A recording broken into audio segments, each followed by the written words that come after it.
Il y a dans la Voie lactée une petite planète, notre planète, que l'on nomme la Terre, Gaïa ou encore la planète bleue. C'est la troisième planète en partant du Soleil.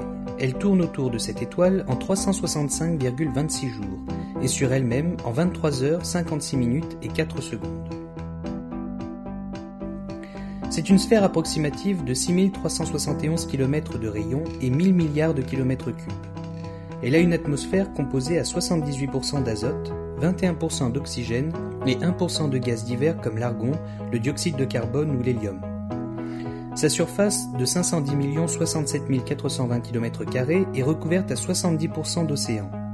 Le reste est occupé par des terres émergées, le tout réparti sur des plaques tectoniques. En dérivant, les plaques entraînent les continents, ouvrent et ferment des océans. L'aspect de la Terre change donc au cours du temps. Aujourd'hui, notre planète est âgée d'environ 4,54 milliards d'années. Appelons F' la Terre du futur, avec ses continents dérivés. À quoi ressemblera-t-elle ? Eh bien, dans 150 millions d'années, l'Océanie pourrait bien venir rejoindre l'Asie, et l'Afrique entrer en collision avec l'Europe. Penchons-nous maintenant vers le passé, et appelons grand F la Terre primitive. Il y a 200 millions d'années, cette primitive n'avait pas 6 continents, mais un seul, gigantesque, la Pangée. Remontons encore plus loin dans le temps. Au temps T égale 1 million d'années. Il n'y avait à la place de la Terre qu'un amas de matière désordonnée, sans continent ni océan, tout juste une esquisse de monde.